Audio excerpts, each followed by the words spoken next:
with me. My name is Miss Lizzie. I don't ever smoke the dizzy, but we can always share some ditties. It's just a cup in time. This song doesn't have to rhyme. Life's all of us, not every moment we can be feeling fine.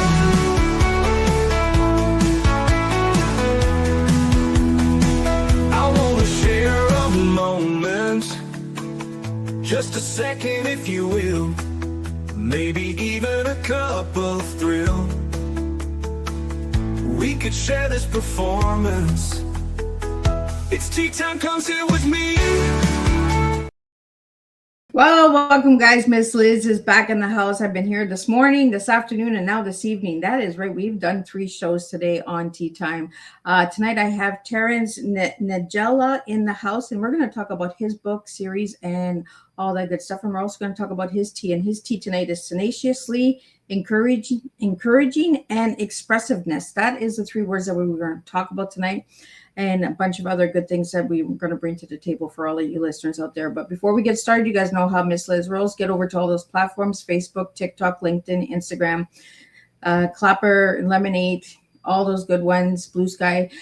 Give those a like, follow, and subscribe. And if you notice in the descriptions of all the guests, you'll find all of their platforms as well. Give those a like, follow, and subscribe as well, because it does make a difference for the guests to have you support them as well. So then jump over to the podcast apps of Podbean, Listen Notes, Deezer, iHeartRadio, Spotify, Apple Podcasts, all that good platforms. Miss Liz is on all of those as well. Give those a like, follow, and subscribe as well. Then jump over to babyboomers.org. If you're looking for something that Miss Liz is not offering, there's over 50 different podcasts there, and you can get featured there on those platforms as well. So check out babyboomers.org and see the incredible podcasters that are over there. I always like to encourage and support my colleagues that are out there on the business field.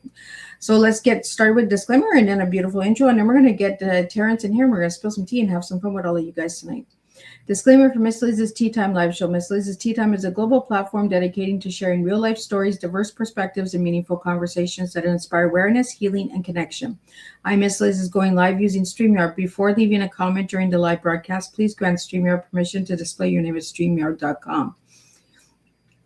Please be advised that all the content brought forward during any Tea Time show is presented in good faith. However, discussions may include opinions, beliefs, and perspectives that do not necessarily represent the views of Miss Liz or the Tea Time platform. Information shared by guests is based on their own experiences and is perceived to be accurate at the given time of airing. All guests, viewers, and participants are responsible for using their own good judgment when considering any action that may relate to these discussions. Some episodes may cover sensitive topics, including but not limited to trauma, abuse, grief, mental health, and other emotionally triggering subjects. Listeners and viewers' discretion is strongly advised.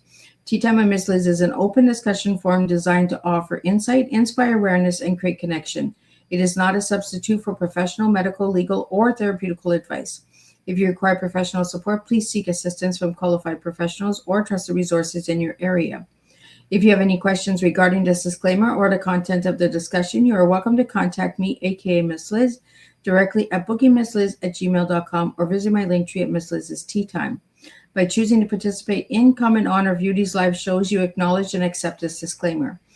Your participation is entirely voluntary. Miss Liz welcomes you to join the conversation with an open heart, and if at any time you feel this platform is not right for you, I respect your wishes and decision and welcome you back whenever you are ready. Tea Time with Miss Liz is serving truth and awareness 1 cup at a time.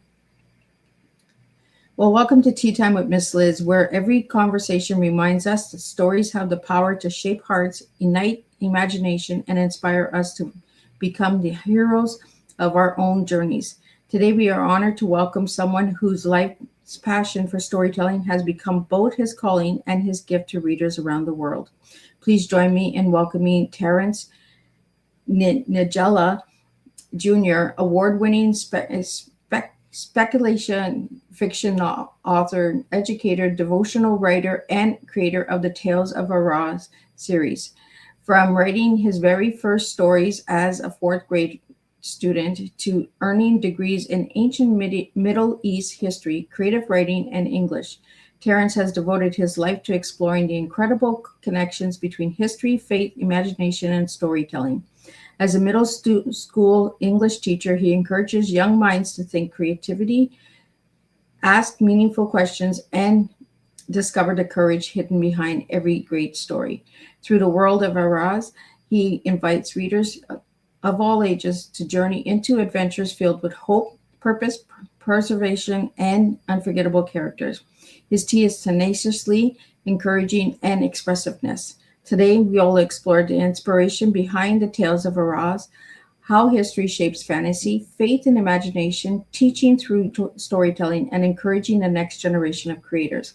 Terrance reminds us that stories aren't simply written to entertain us, they're written to encourage us, challenge us, and remind us that courage often begins with believing something greater is possible. So grab your favorite cup and join us for a conversation filled with imagination, inspiration, adventure, and real life tea, truth, experience, and awareness. And let me get Terrance in here and let's spill some tea.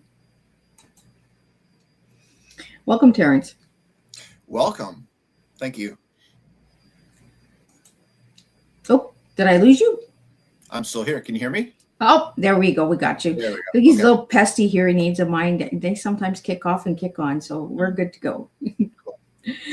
So, Terrance, tell us a little bit about yourself, who you were as a little guy. I read a little bit about your fourth grade writing startup, but tell us a little bit about who you were as a younger guy and who you are now. A little bit. So that means I need to be concise. And as a long-winded guy, that's going to be difficult, but I'm going to try. You made me sound way better than I am. Like I'm some kind of really cool person. Like, wow, that's pretty cool. All right. So I am the oldest of 6 kids. And I grew up in north central Wisconsin, the United States. And very imaginative, you know. I've always had a passion for story. I was homeschooled until 3rd grade. And then in 3rd grade, I went to public school because trying to teach all of us kids was a bit too difficult for my awesome mom. And so when I was tested for placement, they found that I had an 8th grade reading level. So I had never really seen a library before until I had gotten to the elementary school. And I'm like, wow, this is amazing. And so I just started grabbing books and reading. So I would burn through a novel like that in a day like it was nothing, you know. And so, in fact, I would spend a lot of time during recess wandering the stacks in the library, hunting up books and things. And really, that's where my passion for fantasy and science fiction, that speculative fiction, really came about. My 3rd grade teacher, Miss Tyler, who was awesome, she showed us this animated film called The Flight of Dragons. And this guy from our world is transported into a magical fantasy world where he's merged with a dragon accidentally because the spell goes bad. And now he's got to learn how to be a dragon in a fantasy world and try and save the world and everything. And I just sat there thoroughly enraptured by this. And so I just started grabbing fantasy books. And, you know, Brian Jakes' Mossflower series is one of the first series that I really was like, this is amazing. You know, C.S. Lewis's Chronicles of Narnia and, you know, that kind of thing. My parents divorced when I was in 5th grade. And home life was really rough before and after. And I made a transition from using story to entertain my siblings, you know, make up stories, and then, you know, I'd watch their facial expressions and then change the story depending on how they were responding, to using it as a way to escape abuse, escape rejection, escape situations that I couldn't control. There was a lot of mess at school too, and bullying and things. And a lot of that was my own fault because my own perceptions were messed up. Because before I started elementary school, I had a family member tell me that because I was a Christian, everyone was going to hate me. And so I went in automatically expecting everyone to hate me. And because they had a very religious, not life-giving view of the world. There's a difference between religion and relationship. And I didn't know that. I thought religion was everything. And it wasn't. And it wasn't until I was in my early 20s that I made that transition over. And that's a part of my story for later. But, and so I created a world worlds in which I was all powerful. I had all the control. I was immortal. Like Superman, couldn't be hurt, because that was the only way. I figured, hey, if I have ultimate control, ultimate power, then no one can hurt me.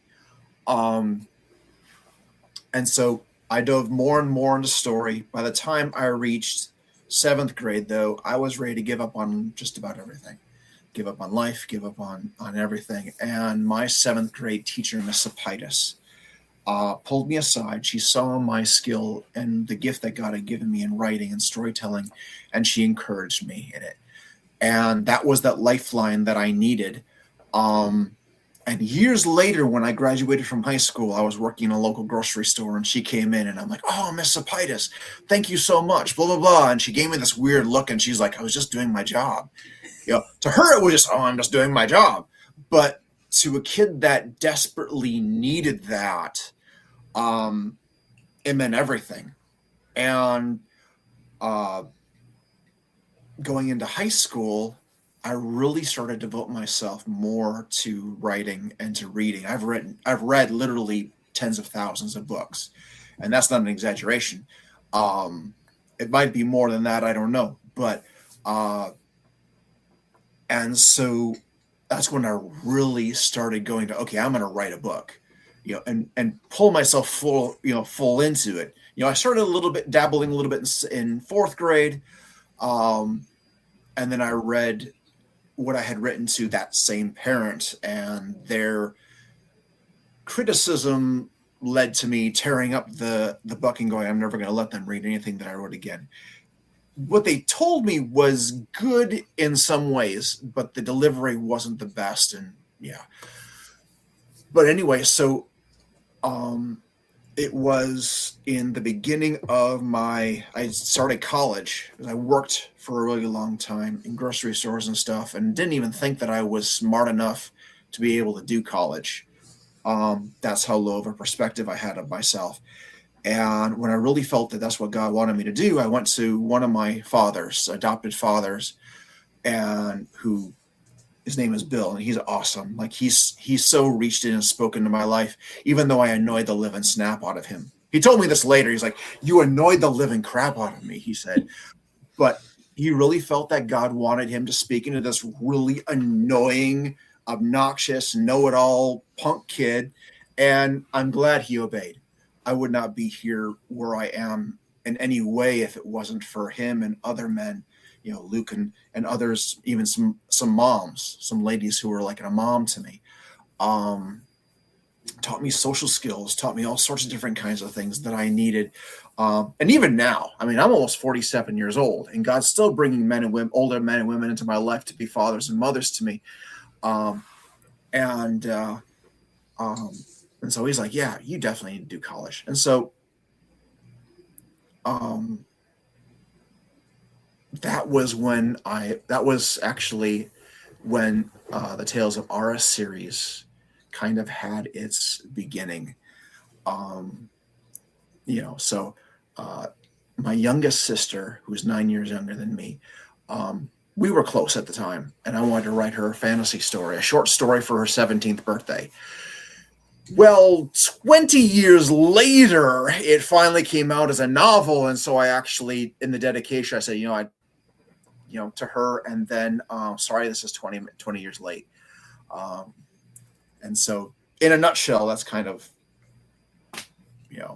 all of that. Well, it kind of goes in, Terrance, it kind of goes into the first question that comes in from Jason is, what first inspired the Tales of Aras series? Yeah, it was definitely, my sister and I both had a huge passion for fantasy. In fact, we would run around my dad's 40 acres and, with sticks for swords, or, actually make wooden swords, because my dad was a carpenter, and we'd have these imaginary fights and rescue damsels in distress and fight dragons and all these different types of things and whatever. but I wanted it to be about a brother and sister who are transported to another world. Only this one, there's a 10-year difference. Michael is 27 and Cassandra, his younger sister, is 17. And he becomes a knight, and with flaming armor and flaming sword and these huge wings made out of flames, and he flies and stuff. And then Cassandra, who becomes this ambassador of reconciliation among the 7 races of this world, or this country that they're chucked into, and the power of God flows through her in the form of lightning, golden lightning, that she uses to heal and things like that. And the funny thing is as I worked on it, the little tiny story that I had started to grow. The world itself started to grow until I now have 80,000 years of history for this world, and battles and wars and heroes and all these different types of things. And like, I'm a huge Tolkien fan, so I love the Silmarillion because he did that too. It's just this massive world. And I tried reading the book, and it was no, but I could listen to the audiobook. I love the audiobook. But even like, I'm a huge Star Wars nerd. And so the same thing with the expanded universe of the Star Wars universe. They have all these thousands of years, and then all these books that fill in the gaps, and other book series that I liked throughout the years. And so it developed to each race had their own culture, their own traditions. The dragons, all of their names are Greek. And the Dross, my reptile creature race, they're all French. And my underworld Iktaka creatures, that race is all like Neutal and like Aztec type names. And then the Gwenferai, my aquatic race, they're all Welsh Gaelic, and so on and so forth. And so, and I matched the meaning of the name with the character.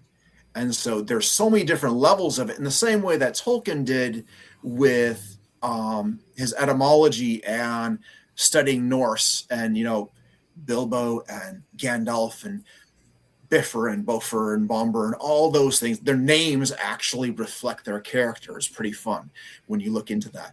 And so I kind of took some pages out of their book and did something very similar to that with my own, snazzy style. Well, Terrance, we have some questions that are coming in. This one is similar to what we just answered. What inspired you to create the world of Aras? The next one we have is coming in from Dawn is, which Tale of Aras book should new readers start with? Since only one book has come out, probably that one. So Becoming Fire and Lightning is the first book in the Fire and Lightning trilogy, which takes place at the beginning of the 5th Age. In between each of the books in this particular trilogy is going to be a standalone book that covers some of the backstory of one of the minor characters, the secondary characters in the trilogy that are very important. So one of the things that I love, and I'm all like, this is so cool, I love this, at least I think it is Becoming Fire and Lightning ends with 2 sentences that are the first 2 sentences of the saga of Miklos that I'm hoping to release February of next year. Because it's this character Miklos that's hinted at, and he's this really cool, awesome hero who does all these amazing things and whatever. And Michael's like, I'd love to meet this guy, but he disappeared. No one knows what happened to him. And so at the end of the book, he actually, a little bit of a spoiler, he ends up meeting this dude Miklos, and so Amai, the Lord of Light and Life, tells Michael, before you do anything else, before you go further on in your mission, you need to sit down and listen to this dude's story, because there's some lessons that you need to learn. And so Miklos just starts and starts telling, it's the 4th Age, and I'm walking through Terial with my armful of all these different supplies and stuff, because he was also a scholar like Michael. And that's how that book ends. Spoiler alert. But then Saga of Miklos begins. We just take that out. We just back it up. Yeah, exactly. That's the only thing I'm going to tell you. I won't tell you anything else. But I think it's really cool. Because, there's certain superhero movies and other books and things like that are like, so-and-so will now appear in blah, blah, blah, blah, blah. And I'm like, that's really cool. I like that. I'm going to steal from the best. So there you go. So, well, Terrance, I'm going to bring up those books so you can tell everybody about the incredible cover for the audio listeners because they can't see it. So just describe what we're looking at on the screen right now. all right, we are looking at awesomeness. So you have 4 different images or 4 different characters. You have Michael in his flaming blue armor with his flaming sword. You have Cassandra, who has golden lightning crackling around her hands. Then above Cassandra is Akima, Lady Akima, who is a purple and silver dragon, who is Cassandra's mentor and teacher. She is the daughter of the lords of the Western Dragons. So she knows all about bureaucracy and diplomacy and politics and things like that. And since she's like thrown into that world and into that, environment, she is the perfect one to teach her. And then above Michael is the head of Captain Ragnar, who is this like 8 or 9 foot tall white tiger warrior with bright blue eyes, and he's actually immortal. And then in between all of that, you have Charon, which is the capital of Aras, with one of the holy rivers flowing from the top. At the top of the mountain, there is Amai's sanctuary, basically like his temple and throne room. And so the 4 holy rivers flow from his throne in the 4 cardinal directions, and they give life to not only Aras, but the whole moon of Parasia. And then you have becoming, and then fire is in blue, and then lightning is in like golden, because Michael is blue and he represents fire, and then she's golden lightning, and that kind of thing. And so Dr. Catherine Hutchison Hayes, who is my writing mom and mentor, I've known her, worked with her for like 6 years. We're part of the same critique group together. She's awesome. She's like a soccer mom, like the smallest thing where, I do anything, accomplish anything. She's like, oh, it's amazing. And I'm like, dude, Catherine, calm down, bring it down a little bit. But she loves that. She calls me son and I call her mom. But last year she decided to open her own traditional publishing house. And so Dressed in Love Press, and on her own, she was like, hey, have you ever thought about signing with me? And I was like, I was actually planning on taking a completely different route with publishing, and that door just like slammed in my face and nothing happened with it. And then this came out of nowhere. I'm like, whoa, that was just really cool. So we collaborated together on the cover, and I gave her descriptions of characters from the book. And she's an artist. Like, she's an awesome artist. She teaches art classes to kids down in Guatemala in the dumps. And she works with an organization down there to help educate them and get them into a better life and things like that, and teaches art classes. She's amazing. She's awesome. And so she came up with an original image, and then I came in and gave more of my feedback, and we did some enhancing and things like that, and came out with this. And I showed this cover to my middle school students last school year, and they were like, that is really cool. It looks like something from Netflix or, whatever, blah, blah, blah. And I'm like, cool. Okay, good. I'm glad that they like it. So there you go. I just think that cover is absolutely gorgeous. So for the audio listeners, you missed out on an amazing cover. But if you want to see the cover, you have to go watch the video on YouTube later when it's uploaded. But I really just want to say that cover, it touches almost the 4 elements, right? The water, the ice, the fire. Which one am I missing? Air? If you're talking about like the elements of earth, yeah, be earth, fire, water, air, do a little. So did you kind of bring that into the cover as well? No, actually that wasn't even in anywhere in my mind. Now, as a child of the 80s and 90s, I watched Captain Planet and, some of those different kinds of things. But I don't know if that was just like subconsciously or whatever. But no, the river, the water represents the river of life that flows from the throne of God. That is in both in the Bible and Ezekiel and in Revelation. And it says that the trees that grow along the river. Their leaves are meant for the healing of the nations. They have healing properties, and then they produce fruit 12 seasons in every season. Like, so they always have fruit. And so those trees also in Aras always have fruit. There's healing properties, things like that. The water has cleansing and purifying and healing properties as well. The fire represents the Holy Spirit. And then, the lightning, it's another manifestation of the power of God. Lady Akima is the only dragon in that world that breathes ice. All the rest breathe fire. And that's because Amai, the Lord of Light and Life, chose her for a specific mission and purpose. And so he blessed her with that ice breath that heals. It also draws corruption and evil out of someone. And so she plays a big role in some of the other stories that are going to be coming out, where she uses that. Actually, she used it to save Ragnar's life. But that's all I'm going to say about that, because, I've given it. I love the names that you're putting out there. Like, the characters' names are really interesting and different. And I love that. I'm a lady that likes different. So this is really drawing me in. And I'm a big dragon lover. For many of my listeners don't know that, but I love dragons. I just find that there's power within them, right? For safety, like the battle, like they'll come and they'll protect you. We have some more questions here for you, Terrance. And the next one is from Jason, and it's, who was your biggest writing influence growing up?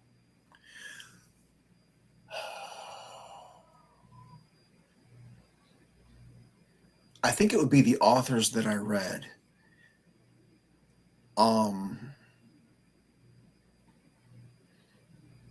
Like Brian Jakes. I read I read every book he wrote from his Redwall series. And that's a series where all the characters are animals.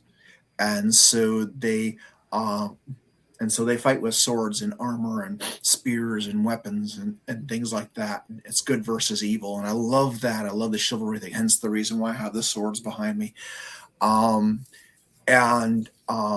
C.S. Lewis, J.R. Tolkien. I can't tell you the number of times I read The Hobbit. Absolutely loved it.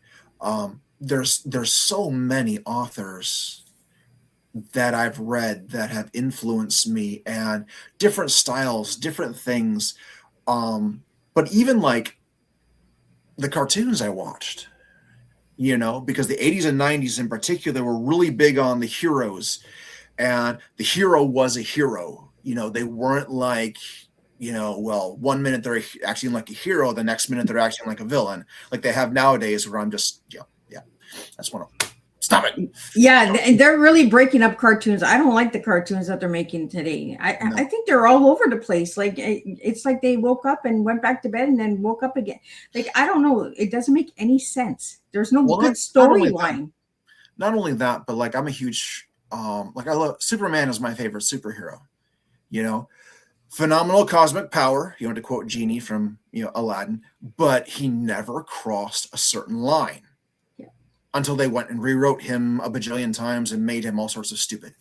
And so, like, I'm a fan of the old school X-Men and, a lot of those different types of characters and stuff. And yes, they had their issues, and all those different types of things. But there was that line of, hey, we have a moral code. And I'm very much one of those that, you got to have a moral code.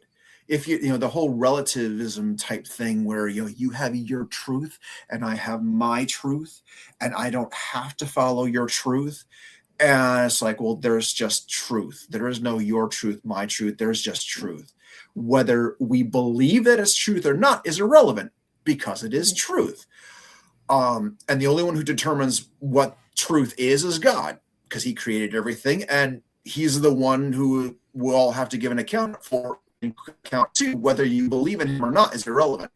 That's like my students. Some of them don't believe that I'm the one who runs the classroom, and they act as rebellious and vile as they possibly can. You laugh, but it's true. I mean, I've been cussed out to my face. I have been ignored. I've had children tell me, no, I'm not going to do any work. And then they get mad at me when they fail in my class. You failed me. No, you failed yourself because you chose. And of course, we're humans. That's what we do. You know, we act less than intelligent, and then we get all mad and offended when we have to face the consequences of it, and, you know, and all that other silliness. And now we need disclaimers before we do podcasts with, you know, awesome ladies like Miss Liz. But, you know, so things like Star Wars and things of that sort, where, again, you had this type of knight, and there was a moral code, and it was very clear that this is evil and this is good, you know. And for me, I've always loved that. For some reason, I've always loved that. And for the longest time, I saw myself as a person outside of time. Like, I don't know why I was born at the very end of the 70s, because I would much rather have a sword than a gun, a horse than a car, and, you know, give me armor and send me out to, you know, all that kind of stuff. And I didn't realize that the world needed someone like me, and that's why God had me born when he had me born. But, you know, there's a lot of different things that inspire, you know, because everything is really interconnected. Well, Terrance, we have a question here about you being a teacher. As an English teacher, what's the most rewarding lesson you've learned from your students? The most rewarding lesson I've learned from my students: character. Oh. They have taught me a lot about character, because they have tried mine to no end. My students, every year, they reach that point where they realize when Mr. Niedziela gets a certain look on his face, it's because he is striving to control certain desires, because he doesn't want to end up in an orange suit. And again, you laugh, but ask any teacher, you know, children, you know, or anyone who's a parent, children will try you. And so I've learned a lot about patience. I've learned a lot about silence and controlling my mouth. I've grown a lot in these last 8 years, you know, just being a teacher. And the importance of perseverance and not viewing things as they appear, you know, because it's really easy. Go ahead. No, go ahead. I was just going to say, it's really easy for teachers to get to the point of despair. Yeah. And wanting to give up. And it's usually in those moments that I'll have a student, whether present or past, come to me and thank me. You know, I had one this last school year that actually I ran into him. I don't even know how long ago I had taught him, but he actually apologized for the way he acted in my class. And it was like that level of maturity. He finally had reached that point, and I was just blown away by it, you know. But. So, Terrance, what got you into being a school teacher? I'm a glutton for punishment. So how old were you when you became a teacher? Well, that was 8 years ago. I'm going into my 9th one now, and I'm 47. I teach English. I don't do math, so I'm not sure how long ago that was. But actually, I've always been like a teacher type person. You know, I've worked in youth ministry. I've led men's Bible study, you know, things of that sort, youth group, and that kind of thing. And I slip into teacher mode very easily. Even when I'm having regular conversations with people, I slip into teacher mode, and I don't mean to. It's not like I'm trying to be arrogant necessarily. It just happens. My original goal was to be a history professor. And so that's why I started with ancient Middle East history for my bachelor's degree. And then I made some less than intelligent decisions that changed the course of my life. And but in the aftermath of my less than intelligence, I ended up meeting the woman who became my wife. And we long distance dated for 2.5 years. She was in South Carolina. I was living in Wisconsin. And I met through her best friend. And I was telling someone about like our story and everything. And she's like, that's so a Hallmark movie. And I'm like, no, it's not. And then I was thinking about it. Yeah, actually it did kind of. But when we got engaged, she was like, I am not moving to the land of ice and snow. Anything that's below 70, she's like, this is horrible. She was born in Florida and grew up mostly in Florida and South Carolina. And so I'm like, okay, so I packed up and moved here. And then this upcoming August will be 14 years of marriage. And so I was just working different jobs and things. And my mother-in-law was like, why don't you get your master's degree? Why don't you get your master's degree? Why don't you get your master's degree? And finally, I'm like, okay, fine, I will. So I did. I got in English and creative fiction writing. And in the midst of my graduate studies, I was just praying, God, what do you want me to do with all this? And his response, the thought that passed through my mind was, it's on a need-to-know basis, and you don't need to know. And I was like, yes, sir, okay. And so I just focused on my studies. And then after that was when I really felt him say, okay, I want you to apply to be a teacher in the district that I now work in. And I wanted high school. That didn't work out. I ended up in middle school, and I've been there ever since. Wow. God puts us on a path that we don't understand sometimes. And it's just like, just do it and just listen, because I know where I'm taking you. And it's a good journey. And sometimes it's scary. Sometimes it's like, what the heck am I doing? Where am I going? Like, what is this? You just never know. And that's all I'm doing with Tea Time is I'm just trusting God, and he knows where I need to go with this Tea Time. So the next question that came in for you is from James, and it's, what books do you recommend for young fantasy fans? Oh, man. I actually created a list. It's a long list and I posted it on my social media. I've been looking for it because I needed to dig it out and add some more names to it. But James R. Hannibal, his Light Raider Academy series is epic. It is awesome. I can't speak highly enough about it. It's amazing. I've actually interacted with him personally, and he's an amazingly awesome guy. Chuck Black is another guy. His Kingdom Chronicles and Knights of Eritrea, and then he actually has a science fiction series coming that he's working through right now that is epic. It is awesome. And I actually had the privilege of being on his launch team, and he's an amazing guy. His Starlord Legacy. Let's see who else. There are so many. Of course, C.S. Lewis's Chronicles of Narnia is awesome. Danita K. Paul, her Dragon Keeper series is really, really good. I love the way she wrote that series. The main character is female, but in no way, shape, or form is it like, oh, that's a girly book, where guys would be like, this is just dumb. No, dudes, seriously, it is really, really well written. It is so cool. And there's this one guy that comes in a few books into the series who's just epic. He is awesome. I love him. And he's a knight. He's cool. Oh man, what else? And my mind is spacing now. There really are so many really good fantasy books out there. But start with those.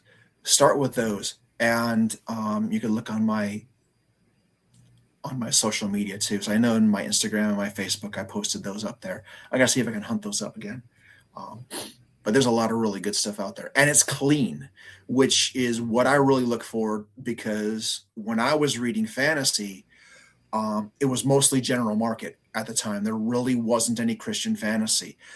And so there was a lot of graphic sex, graphic violence, cussing, those things that no child really needs to be reading. Yeah. It saturates our environment as it is. And so one of my guarantees that I put up on my website and also newsletter and things is I will always write clean. So there will be violence, but it'll be very minimal, like PG level, nothing super graphic, but there won't be any sex. There won't be any innuendo or cussing or anything else like that. Because I'm not going to use my entire vocabulary in a single sentence, with all the swear words and silliness. But so go with those and enjoy. Well, the next question we have is coming in from Mac, and is there a character who surprised you while writing your book?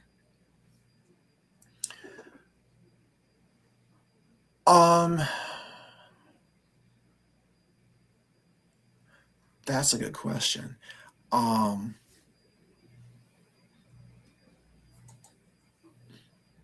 You know, that's so deep. I actually have to like do the beard stroke to think, because um,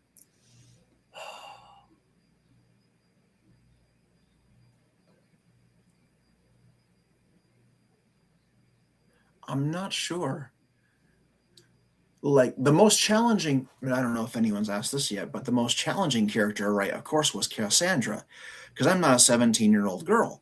And so I had different people who helped me with that and make it so that she wasn't obnoxious and, you know, and that kind of thing. Um, and so just her development of her character is really cool. Um, you know, living in her older brother's shadow, and then discovering that, hey, I really do need to be living the calling that God has placed on my life, and I need to focus on me. You know, so often we humans, we focus on, you know, you and you and you and you. And it's like, no, you have enough to deal with just trying to keep yourself straight. Um, but I have to say, am I, the Lord of light and life, because he represents God and the Lord Jesus. And just as I was writing him, because God has been teaching me about himself, the way I grew up and the way I was taught about God was very wrong. There were some things that were awesome and they were right on, spot on and everything, but there were some things that were definitely not right and not even scriptural. And so God has been teaching me.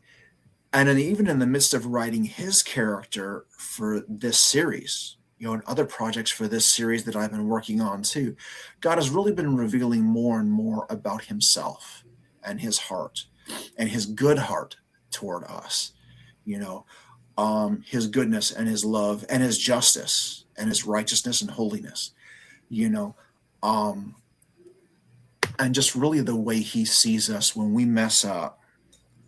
You know, he's not sitting there with the smite button, you know, smite, smite, smite, like so often is portrayed both in the secular world as well as in among religion. Now he is just, and he will deal out consequences for, you know, and judgment will happen eventually. That is part of his holy character.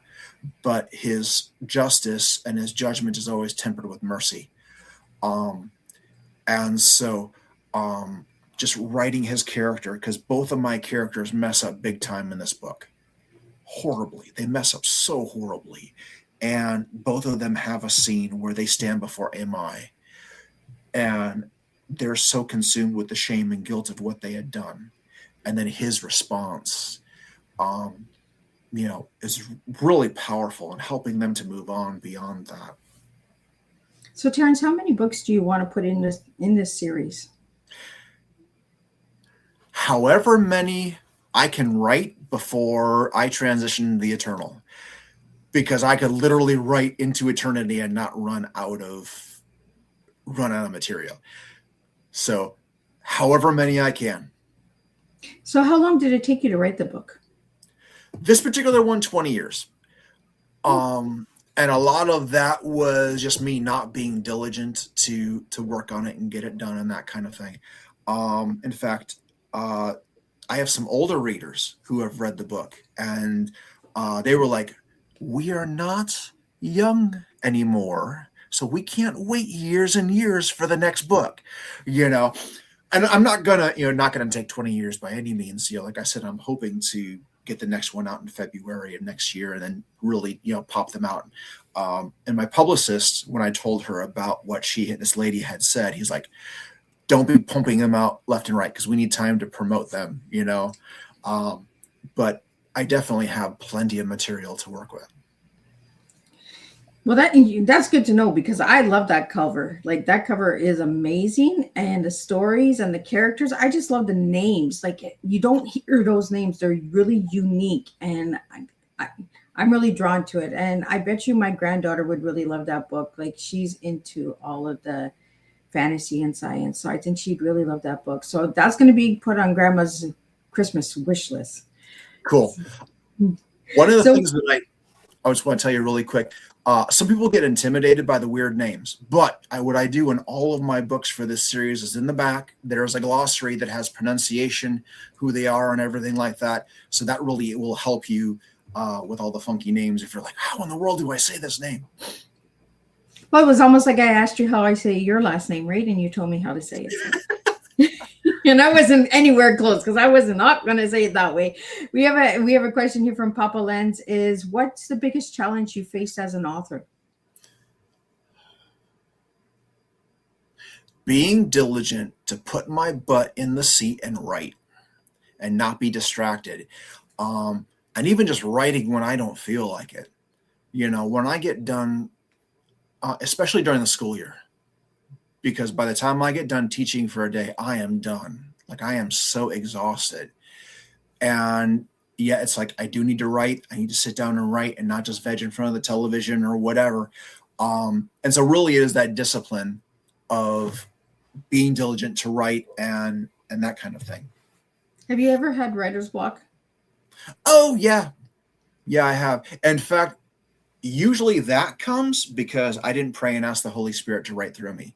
Because that's normally what I do is I'll pray, Holy Spirit, please write through me, whether it's brainstorming or actually sitting down to write. And when I do pray, it flows out. And I'll just write and write and write, and then I'll stop and read it, and I'm like, that is amazing. Like, that was not me. That was so God, because that is way too cool to have come from me. And then there's times when I don't, and I feel like I'm just like sludging through a swamp and everything, and the very gentle voice of the Holy Spirit in my heart of just, you didn't pray and ask me to help you. And I'm like, snap, you're right, I didn't, And then I do, and then it's a little bit of slogging, and then it starts to flow again, and, but yeah. So, Terrance, once the book was done and it got published, how did you feel?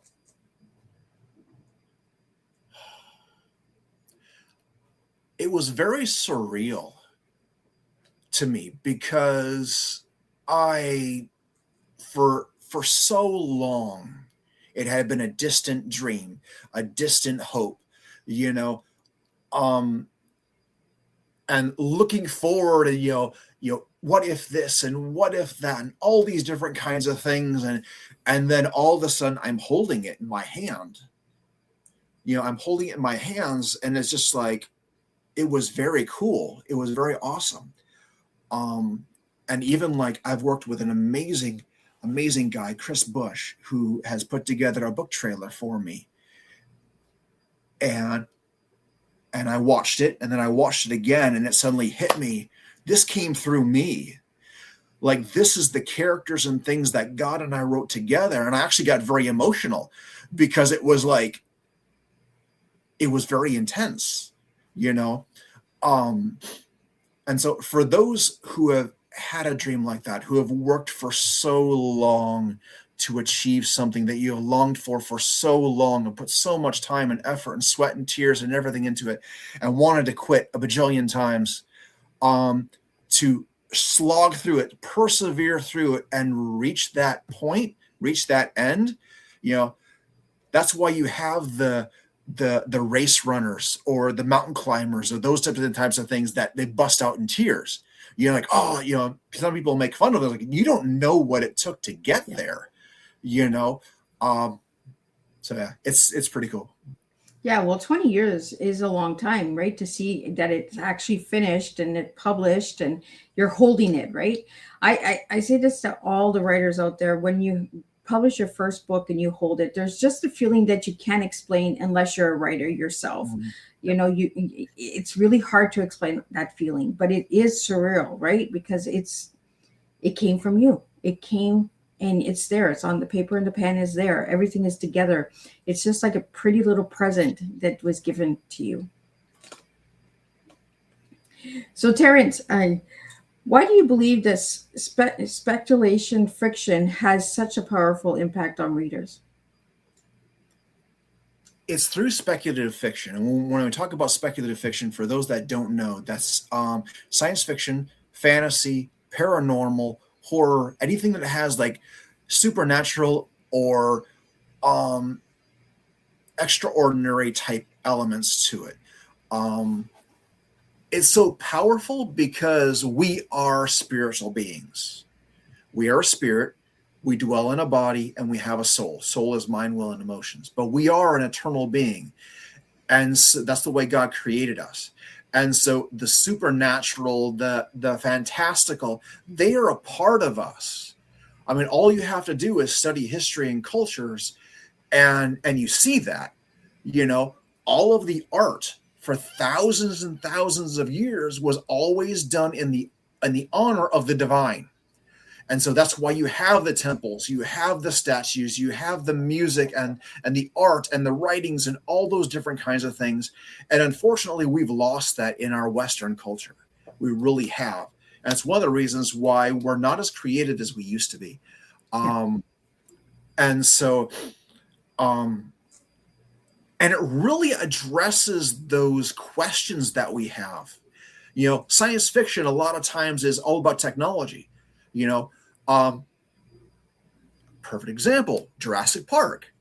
We have the ability to bring dinosaurs back to life, and as was so eloquently put in the movie, just because you can do it doesn't necessarily mean you should, and we have all this stuff with AI now, getting more and more. I'm like, anyone who's seen the Terminator movies and the movies from the 80s, I mean, the 70s and 80s, it's like, yeah, we're just waiting for Skynet and, the Terminators to start, and I say that kind of jokingly, but still, it's like these were things that were talked about in those. You have in fantasy, you have the good versus evil and the heart of man and all of those tough questions. And it's done in a way, it's addressed in a way that inspires. When I saw that animated film, Flight of Dragons, I wanted to get merged with a dragon. Give me a sword and a shield and send me out against the forces of darkness. In fact, C.S. Lewis has a really, really cool quote, and I have it up on my wall, and I can only remember parts of it. But it's like, basically, kids need stories about dragons and evil and brilliant knights fighting against that, because our world is filled with evil, and they need to know that it can be addressed and it can be beat. In fact, even in the Lord of the Rings series, where Samwise says there is something good in our world and it is worth fighting for. It doesn't necessarily mean I pick up a physical sword and I fight somebody, or a gun, or things like that. There's other ways that we can fight battles. And I don't need to fly into a rage because someone disagrees with me, or slam them on social media or whatever, But that's what's so great about these genres, is I can talk through these different things, the questions that I have. In fact, writers, oftentimes we're writing about things we're dealing with, we're wrestling with. One author was talking about, I was listening to him, and he has said that he was going through a season where he really was struggling with forgiveness. Someone had done him really seriously wrong, and so he was struggling with forgiveness. And so he wrote a book or two where forgiving others was part of the topic and the theme, and that helped him with that process. So hopefully that answered your question. Well, and I've said this many of times, right? Writing has saved my life. Like, what I could not express to people, I was able to put with the pen and paper on to, get it out, to release it. And a lot of writers, they'll build characters, they'll build worlds and fantasy lands. Like you said right at the beginning of the show, Terrance, you built these worlds for safety. Because that was the only place you could feel safety. For me, it was Alice in Wonderland. I love going down the rabbit holes, and I still love going down those rabbit holes, because there's a lot of imagination down there. There's a lot of fun down there. There's a lot of play down there. Whereas as a child, I wasn't able to play. I wasn't allowed to be that child. But in Alice in Wonderland, I can be. So I kind of understand where you made these worlds so that you could get through, overcome all this hard stuff and challenges, and that's part of your adversity story, is that you went through these worlds. And like you said, 80,000 years for this world. Like, I'm kind of curious, what do we not know about this world that we should know? Is it part of today's world? mixed with that world? Like, is there a lot of similarities? There's so much that I want to see. So I'm really excited about the next book coming out as well. But for now, let's talk about where people can get this book, Terrance, and all that good stuff. All right. So this book, you can get it on Amazon, in Kindle, audiobook, and paperback. And then other websites, Thrift Books, Walmart, Barnes & Noble, Books A Million, those major booksellers and stuff like that also have it where you could purchase it from their website. And Terrance, what do you hope the readers discover after reading your stories?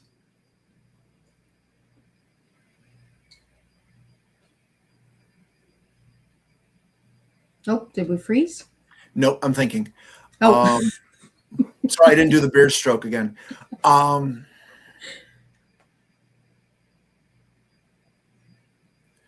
think one of the biggest things that I strive to point to is the goodness of God, and that He is not the source of the bad things that have happened to you. Because all of us have experienced things, right? All of us have experienced things, some far more horrific than others. But God was not the source of it. So often people say, well, God took them, or God caused this, or God caused that. That's not the case. That's not what the Bible says. We live in a fallen world. The kingdom of darkness still rules this world. But the time will come when the Lord Jesus will return and establish his kingdom and make everything right.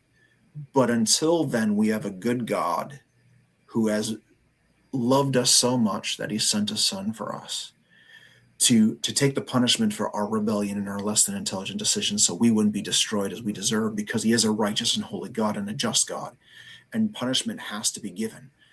But he took that upon himself so that we could now, if we choose to make Jesus Lord of our life and make him our Savior, to be children of God. Where now God is our daddy. And he is good, and he is loving, and he is awesome. And yes, he loves us. But he also says, hey, danger, Will Robinson, don't do that. That's not a good idea. Bad things are going to happen if you make that decision. And of course, being who and what we are, we do it anyway. But he is merciful and gracious enough to walk us through those consequences when we do face them. And so really that is my desire, that as people read these stories, that number one, God would be glorified. And number two, that they be drawn closer to him and get a better picture of the way he really is, because I strive to, especially with Amai, to really pull up what does the Bible say? What does Scripture say? Because that is his word. That's how he reveals himself. And so what better place to go to than the actual person to find out about them, so it's not hearsay. If someone comes to me and says, hey, tell me about Miss Liz, and I could rattle off all sorts of kinds of stuff, and it may be true, may not be, but if they went to you personally, that'd be something completely different. Or people who really truly knew you, who lived life with you, and so that's really my goal. Terrance, how can people reach out to you to have them on their podcast, or to get your book out there? How can people reach you if you just like to spell out your website for the audio listeners? Sure. Well, my website is TerranceNiedzelaJr.com. And if you go on there on my media page, there's information on there. If you want me on your podcast or things like that, your website, contact Mickey Mickelson with Creative Edge Publicity. He is the one that handles all of those kinds of things, and he's awesome. He is amazing. He's a great guy to work with. But you can find more information about Tales of Aras. I got a wiki that I'm putting together that has information about the different races and creatures and all sorts of fun stuff. And you can also find me on Facebook, Terrance Niedziela Jr., or my Tales of Aras page, or Instagram at Terrance Niedziela Jr., and you can find me there too. Well, thank you so much. I really enjoyed this conversation, Terrance, and I can't wait to put this on my Christmas wish list for my granddaughter and get her feedback, because I always get her to read the book first, and then I'm just like, should Grandma read it? And she's like, oh, Grandma, yeah, that's a good one. So we're just going to do a recap of what tonight's tea time was, and I will be back on Monday with 2 tea times, Tuesday and Thursday. So there are 6 tea times coming to you next week.